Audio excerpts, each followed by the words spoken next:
नमस्कार, सलाम और जूले। मैं हूं सोनम वांगचुक, लद्दाख से।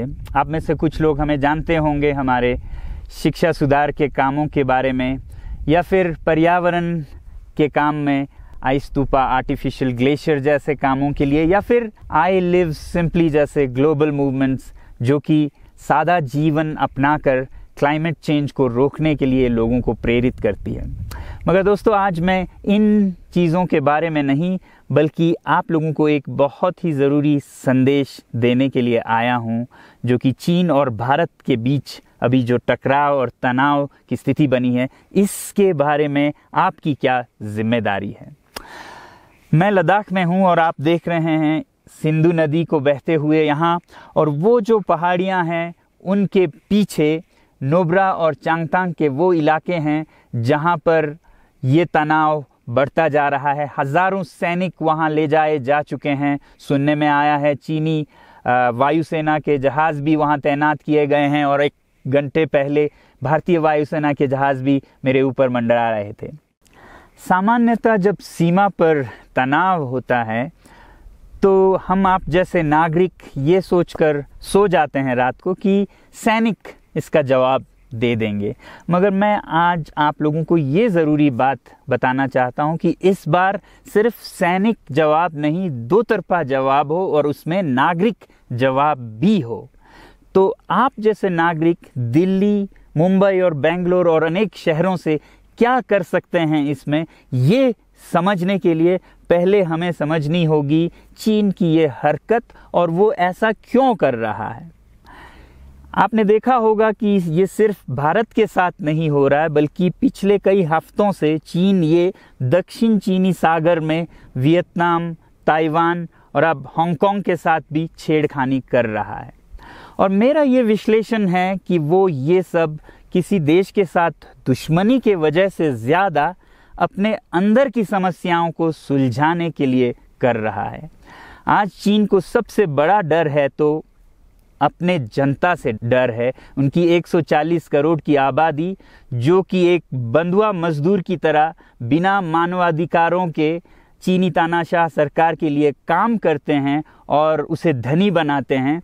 जब वो नाराज़ हो जाए तो फिर एक क्रांति की सी परिस्थिति बन पड़ती है, और इससे चीन बहुत डरता है। आज कोरोना के प्रकोप के बाद चीन में फैक्ट्रियां बंद हैं, एक्सपोर्ट्स बंद हैं और बेरोजगारी 20% तक बढ़ चुकी है। लोग बहुत नाराज़ हैं, क्रांति हो सकती है, तख्ता पलट हो सकता है। इसीलिए चीन पड़ोसियों से दुश्मनी करके अपनी जनता को अपने साथ जोड़ने में लगा हुआ है, और ये पहली बार नहीं कर रहा है। 1962 में जब भारत के साथ जंग की तो वो जंग भी उसने अपने जनता को संभालने के लिए की थी। तब 4 साल का अकाल और भूखमरी हुई थी, और इससे ध्यान हटाने के लिए ये जंग की थी।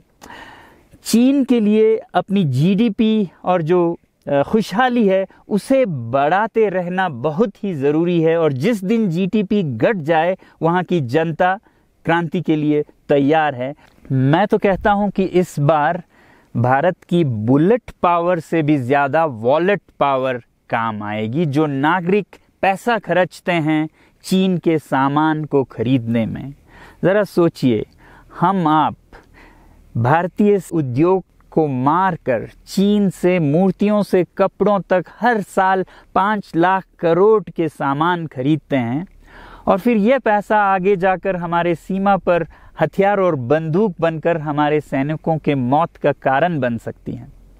तो इसलिए अगर हमारे देश के 130 करोड़ लोग और 3 करोड़ जो भारतीय बाहर के देशों में हैं, सब मिलकर भारत में और बल्कि दुनिया भर में एक boycott made in China movement या अभियान शुरू करते हैं, तो आज दुनिया भर में चीन के प्रति रोष है।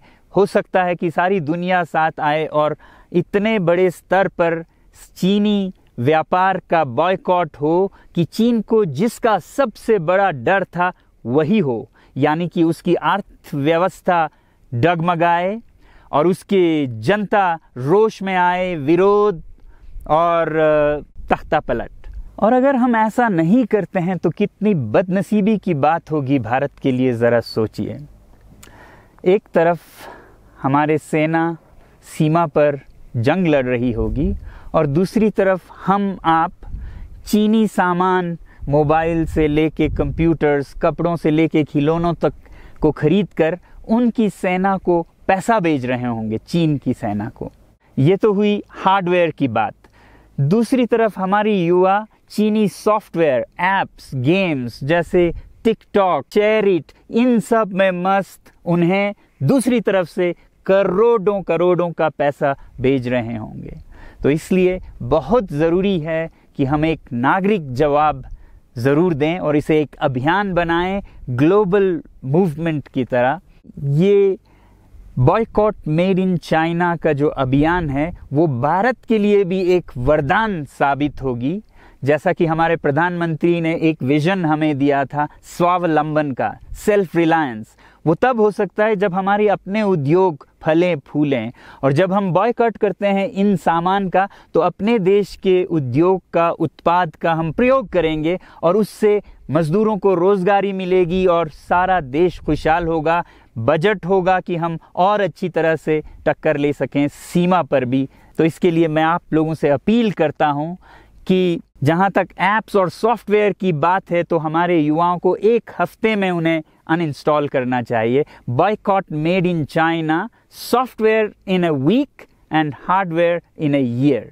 क्योंकि साजो सामान के लिए वक्त लगेगा हमारे अपने देश से और बाहर से विकल्प निकलने तक, तो उसे हम 1 साल के अंदर कर सकते हैं। तो ये हम न सिर्फ अपना प्रतिज्ञा करें बल्कि 100 और लोगों को इसके बारे में समझाएं, शेयर करें सोशल मीडिया पर, और हमारी जो मीडिया है वो जनता तक, देश के कोने कोने तक पहुंचाए। और जैसे ही इसका असर दिखने लगेगा, इंटरनेट से ऐप्स लाखों में, करोड़ों में अनइंस्टॉल होंगे, तो चीन को संदेश साफ जाएगा और यही एक तरीका उसे मेज़ पर पहुंचा सकती है जहां पर कि बातचीत हो शांति की। तो जाते जाते मैं ये बता दूं कि मैं क्या करने जा रहा हूं।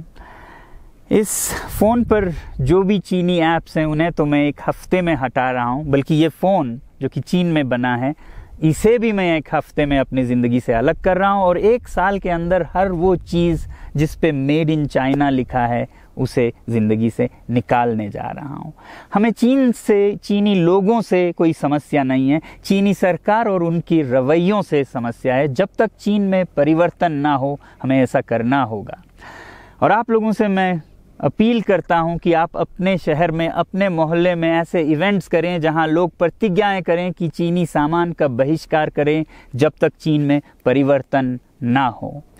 और मैं सालों से कहता रहा हूं कि 21वीं सदी में देश के लिए जान देने की नहीं बल्कि ज़िंदगी देने की ज़रूरत है।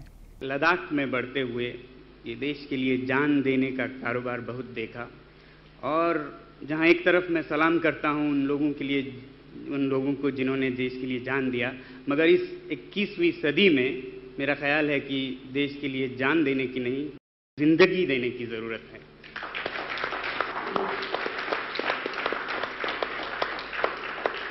तो आप भी निभाइएगा अपना रोल। जय हिंद।